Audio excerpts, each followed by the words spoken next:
Olá, tudo bem com você? Olha só, sabe aquela sensação, aquela situação de ficar buscando sono, buscando sono, buscando sono e não encontrar, de sentir aquele aperto no peito, aquela angústia, aquele mal-estar e o sono não chegar? Vamos falar um pouco sobre o estado de hiperalerta? Se conecta comigo. Segredos Cerebrais está no ar.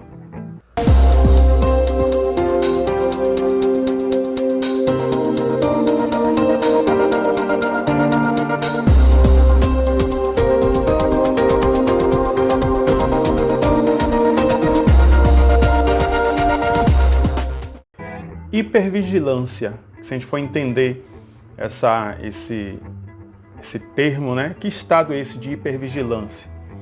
É uma defesa que o organismo tem de toda vez, né, que nós nos percebermos, né, que a gente comunicar, né, quimicamente que estamos sob ameaça. Então isso é um mecanismo da história da espécie humana. E aí quando a gente fala da história da espécie humana, a gente está falando de uma história biológica. Consequentemente, a gente está falando de etologia com T, né? Não é ecologia, que aí é o estudo do meio ambiente e suas relações, né, com os animais, suas relações ecológicas. Estamos falando de com T, etologia, ou seja, o estudo da espécie. Então, quando a gente vai estudar a história da espécie humana, percebemos e temos essa informação de que existe um mecanismo de defesa. E que mecanismo de defesa é esse? Aquilo que nos fez chegar até aqui enquanto espécie diz que o sistema cognitivo está o tempo todo monitorando possíveis ameaças. Então, se a gente for pensar a história da humanidade, nem sempre nós vivemos, né, em cidades, né? A ideia da criação da cidade, do ambiente urbano, ele é um ambiente socialmente construído, né?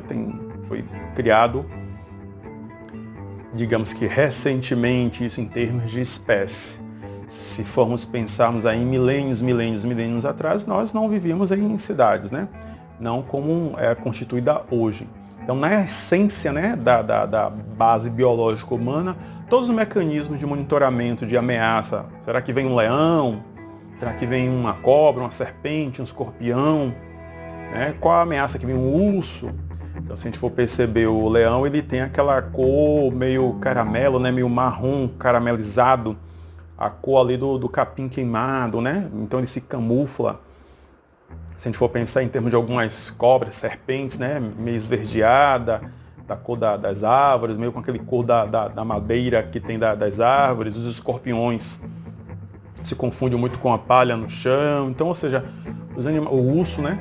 Então, os animais que oferecem ameaça ao humano, eles são camuflados.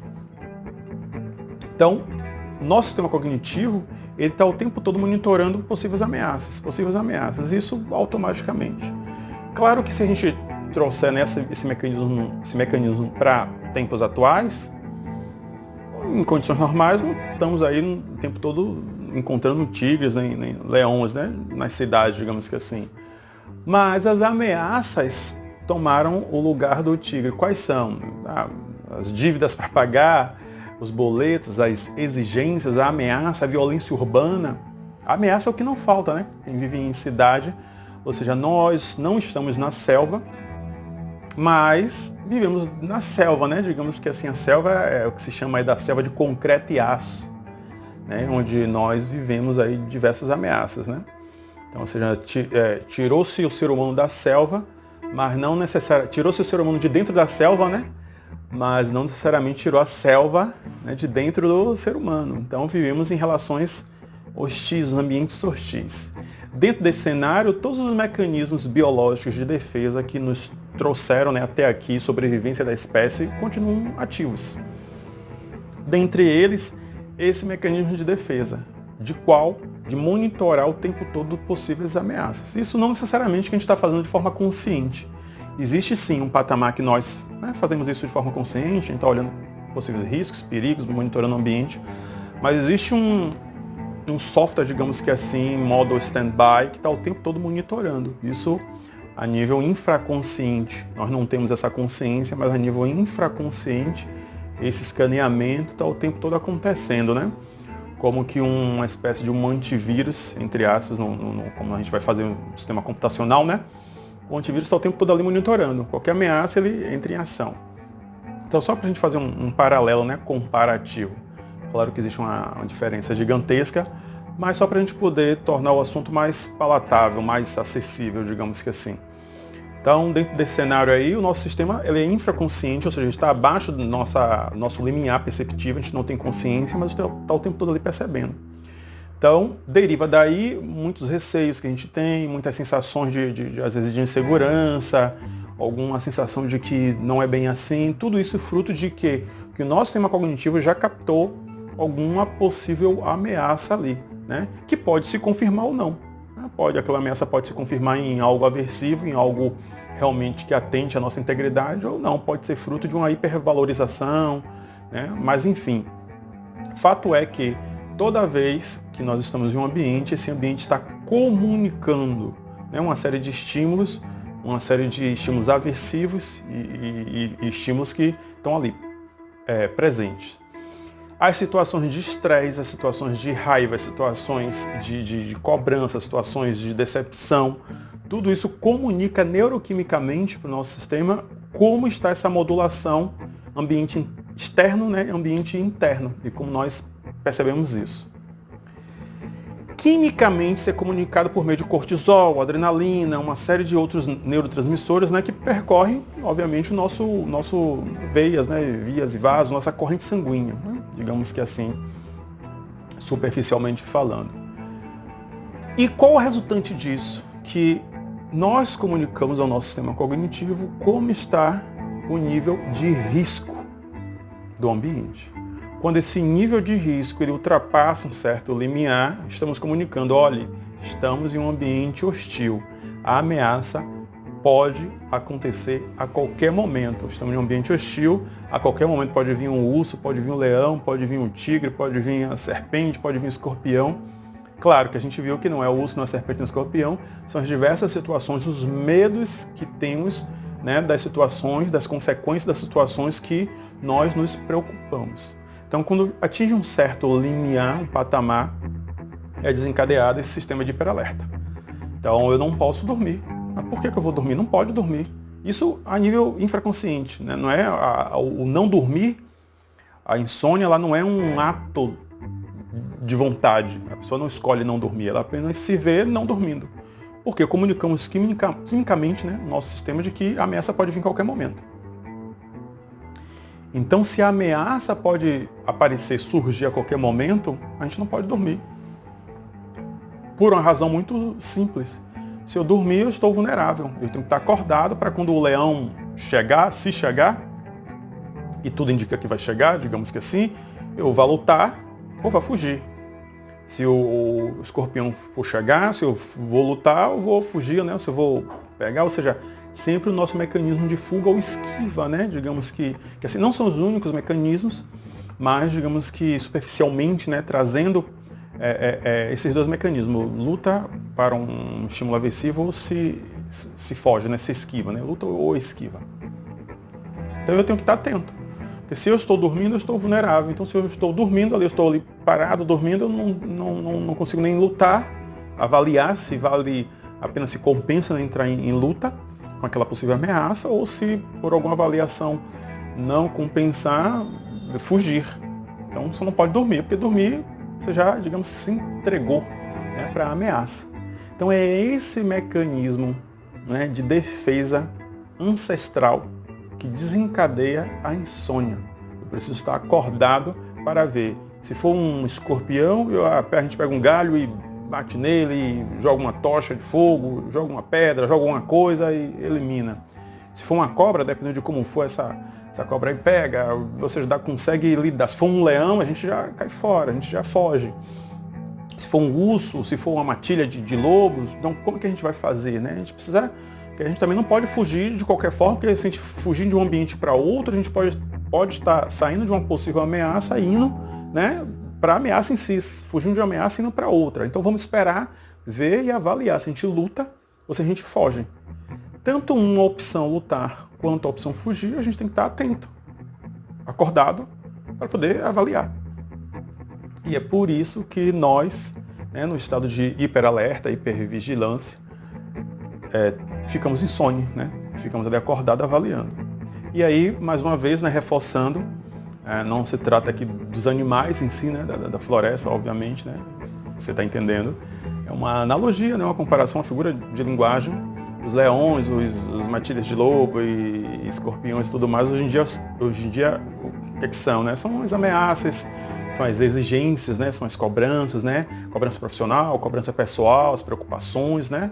O risco de viver em sociedade urbana, violência urbana, tudo isso toma o lugar dessas mesmas ameaças, né? Que é tão quão arriscado, digamos, um leão numa selva, do que você de repente estar num trânsito no Brasil, né? Então, qual arriscado é você estar numa selva, um urso, do que você estar na rua e um risco da violência urbana, assalto e, enfim, outras coisas mais. Então, o fato de a gente não estar na selva em si não tira a gente o risco da selva de concreto e aço. E todos os mecanismos nossos estão ali monitorando ameaças, né, que vão aí atentar contra, né, nossa integridade física, moral, emocional, né, sentimental, tudo isso nesse intuito, né, de uma autopreservação. Então a gente não percebe racionalmente, mas nosso sistema está monitorando, nosso sistema está ali monitorando. E esse monitoramento segrega na gente neurotransmissores, cortisol, que em alguns momentos é chamada de hormônio do estresse, né, porque monitora e eleva os níveis de tensão para fuga ou esquiva, mas o cortisol em si, ele é necessário para te dar também uma disposição para o agir, então não é o uso em si, né, a utilização, mas assim o abuso em níveis elevados aí que pode se gerar uma disfuncionalidade, né, mandar uma mensagem química, né, para o nosso sistema cognitivo de que existe uma ameaça em larga escala, né, e aí a gente desencadeia esse ponto, né, esse break-even, esse ponto de equilíbrio, ultrapassa ele e entramos em estado de alerta, para vigília. E aí, por tudo que foi dito aqui, né, por todos os motivos, né, que eu expus aqui, entramos em hiperalerta. Repetindo, não porque nós queremos, não por um ato de vontade, mas como uma consequência natural de defesa. Então, a insônia, que não é ficar acordado durante alguns momentos, né? Ou seja, ao longo da nossa vida, nós passamos por situação de estresse, né? de evento que nos tira, né, ali a estabilidade. E é natural, normal, ficarmos em alguns eventos, né, na nossa vida sem dormir, né, perder o sono. E também por notícias boas, né, não só notícias ruins, mas notícias boas. Às vezes você recebeu uma notícia muito boa, está muito alegre, muito ali eufórico, isso também tira o sono, né? Deixa, você fica ali tão animado, que te tira o sono. Então, assim, não ter sono em alguns momentos pontuais, esporádicos, normal, não tem problema nenhum. Agora, se essa privação de sono, essa perda de sono, se dá, digamos que, uma frequência aí mais do que 2, 3 vezes por semana, isso é mantido ao longo de um mês e meio, 2, já se caracteriza aí um quadro de insônia, e aí é importante ter um olhar, né, atento, específico para isso, para dar a devida terapêutica, né, para que isso não se desencadeie em um problema muito mais grave. Não que a insônia em si não seja grave, mas um problema muito mais grave, até porque o sono, ele é um regulador, né, do humor. Então, o humor do dia seguinte, o estado de grau de tolerância, de resiliência que a pessoa tem relação total com o sono, com o estado que se está, né, que se dorme. E então é importante estar atento a esses pontos. Então, enredo da história, dentro desse cenário, a gente tem esse mecanismo. Então, qual é o aprendizado que a gente tira aí desse primeiro momento aqui, para a gente pensar esse hiperalerta e aí como resposta orgânica, né, à insônia, o não dormir? Que o não dormir, a insônia em si, antes de ser um sintoma patológico, ele é um mecanismo de defesa. Em que sentido? No sentido de que, uma vez que comunicamos quimicamente o nosso sistema cognitivo que estamos em um ambiente hostil e que a ameaça pode surgir a qualquer momento, nós ficamos atentos, hipervigilância, para a gente poder avaliar se nós lutamos ou se nós fugimos. Então a insônia, antes de ser um sintoma patológico, é um mecanismo de defesa. Indesejado, né? Obviamente, por isso que tem a devida terapêutica. Mas é importante a gente trazer luz, né? No sentido de perceber, entender o passo a passo, porque isso nos acontece, né? Poxa, o que é isso? Por que isso acontece? Por quê? Por quê? Por isso. Então, a gente está o tempo todo ali. Então, situações de alta tensão, de estresse, né? E aí sinais de irritação, né? De repente um cansaço por um overload de information, né? Uma gama muito grande de informação, um esgotamento cognitivo, um esgotamento mental, uma irritação, um cansaço, né? São sinais, comunicações, né? Isso do ponto de vista neuroquímico, que estamos num ambiente hostil. A partir deste ponto, pode-se gerar o quadro de hiperalerta, que terá como consequência a reação de insônia. Ou seja, não pode dormir, porque eu tenho que estar ali atento. A qualquer momento pode surgir, né? O leão, o urso, os lobos e outros bichos mais, digamos que assim, que são as ameaças urbanas, né? Então, tudo isso aí, né? Que a gente coloca. Então, nesse momento aqui, a gente percebeu o que é que desencadeia, o que é, né, o mecanismo de hiperalerta, sua correlação com a insônia e por que nós, né, temos esse mecanismo na nossa biologia de ficar acordado, né? Então, ficar acordado, reforçando, né, o que já foi dito, antes de ser um sintoma patológico, ele é um mecanismo de defesa, né, da nossa integridade. Então, desencadeia. A terapêutica para isso visa justamente monitorar esses fatores, né? Fatores que predispõem, né? Fatores que desencadeiam e fatores que mantêm essa dinâmica. E aí ele é cognitivo, né? Ele é também comportamental, existe toda uma dinâmica ali comportamental que mantém esse mecanismo. Então a gente vai atuar nesses fatores que mantêm, né, esse estado, para ir desfazendo e desmontando esses gatilhos. E aí eu lembro bem, fazer uma comparação, né? Sabe quando a gente está assistindo aqueles filmes esses filmes, né, que tem lá o terrorista lá botou a bomba, aí vai o especialista, né, lá da CIA, tal, um esquadrão antibomba que vai lá desmontar a bomba, então corta um fio, corta o outro, se cortar o fio errado, explode tudo e tal. Então é um pouco disso, a gente vai ali desmontando esses mecanismos para que a gente vá comunicando ao nosso sistema cognitivo, dando a dimensão exata da ameaça e não hipervalorizando na dimensão exata, baixando níveis ali de cortisol. Esse estado de hiperalerta ele vai se diluindo, ele vai assumindo patamares normais e, consequentemente, comunicamos que estamos num ambiente tenso, mas não necessariamente ameaçador àquele nível. Então, retomamos aí, retomado a dinâmica, né? Que a gente vai falar em outro momento, do cortisol com a melatonina, né? Que é os dois hormônios, um para a disposição, o outro para o sono. A melatonina, ele é o hormônio que traz o sono, né? Ele está envolvido na dinâmica, no mecanismo do ciclo circadiano, que é sono, vigília. E o cortisol, que é esse hormônio do estresse, da hiperalerta, né? Da hipervigília, ele inibe a melatonina. Então, isso aí tem uma série de fatores, né, vai desencadeando, é um efeito em cadeia, né? Uma coisa vai desencadeando outra, que vai desencadeando outra, bem aquela dinâmica do dominó, né? Um vai empurrando um, que vai empurrando outro, que vai empurrando tudo e vai... O fato é que é esse mecanismo que temos.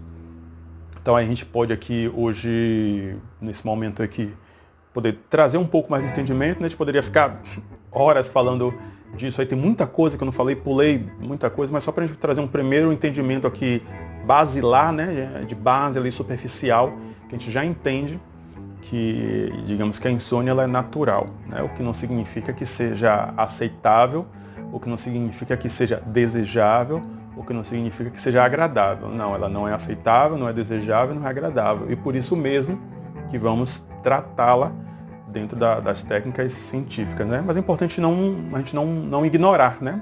Por que isso acontece, né? Quando a gente entende, a gente consegue atuar sobre o fenômeno, né? E tudo aquilo que a gente ignora, de alguma forma, tende a trabalhar contra a gente. Então esse foi meu intuito de estar aqui, trazer um pouco dessa informação para você, que a gente possa junto construir essa ponte aí e poder dar a devida terapêutica aí para a insônia, ok?